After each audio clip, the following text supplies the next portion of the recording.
បាទជំរាបសួរពុកម៉ែបងប្អូនព្រឹកនេះខ្ញុំបានជិះមកមើលស្រូវគេព្រោះកាលពីប្រហែលសប្តាហ៍មុនដែលខ្ញុំថតឲ្យបងប្អូនមើលបូមទឹកណាបងប្អូនណាបូមទឹកព្រោះស្រូវហ្នឹងឥឡូវគេចាប់ដើមមើលទៅ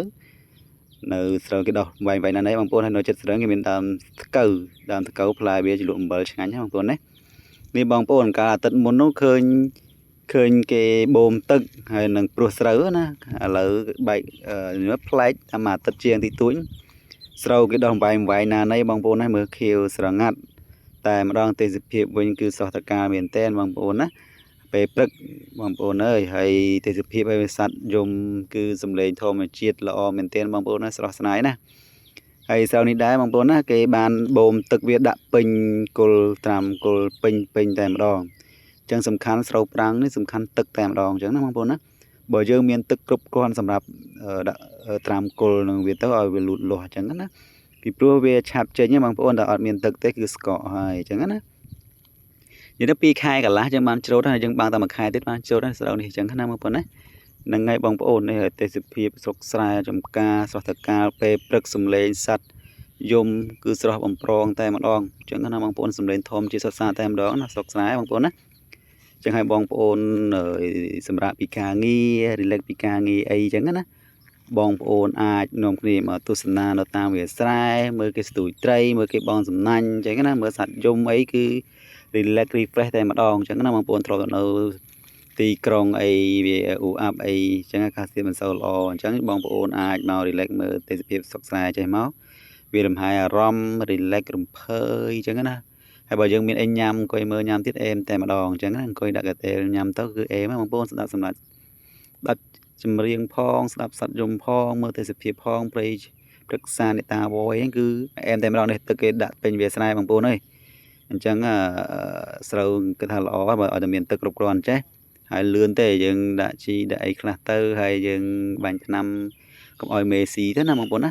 តែមួយខែក្រោយយើងបានចូលទៀតហើយស្រូវនេះណាបងប្អូនណា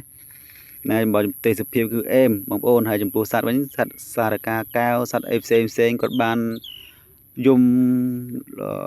ទៅហឹងអើងកងនៅក្បែរនឹងទាំងអស់អញ្ចឹងគេហៅថា relax តែម្ដងយើងអង្គុយមើលស្រស់ស្រាយណាបងប្អូនអើយ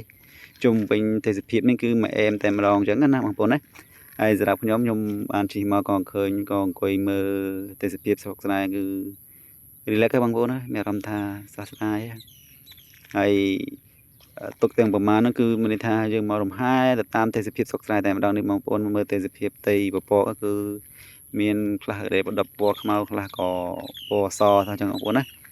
នេះបងប្អូនឮមាត់ត្រីទេនៅក្បែរបន្លាយម៉ៃអូហ្នឹងគឺមានមាត់ត្រីជិបចាប់តែម្ដងអញ្ចឹងណាបងប្អូនណាចឹងហើយបងប្អូនអើយតំណេអីពីការងារនាំក្រុមគ្រួសារបងប្អូនអីណាដាក់មួយឡានមកបងប្អូនមកទ្រីបណាបងប្អូនមកថាមកទ្រីបណាដាក់មួយឡានមកយើងមានរបស់ហូបទិញមកធ្វើមកផ្ទះក៏បានដែរផ្លែឈើអីមកអង្គុយញ៉ាំគេហៅថា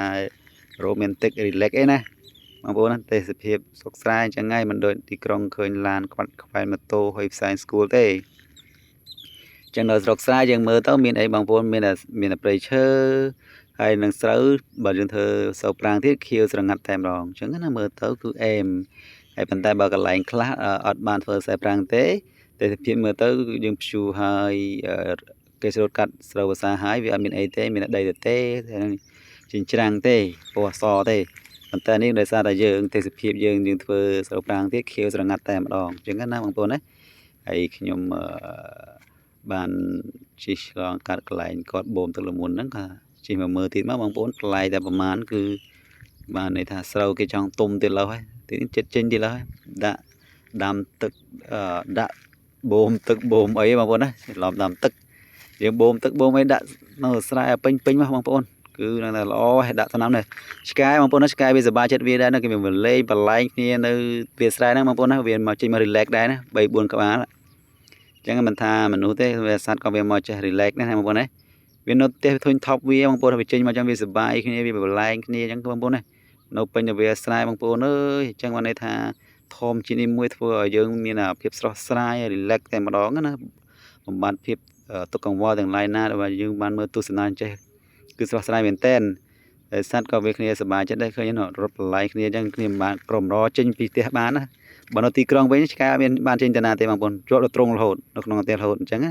អុកប្រមុខវាអញ្ចឹងបាននៅនេះគឺគ្នាបានរត់មកលេងតាមវាស្រែល្អមែនអរគុណច្រើនបងប្អូន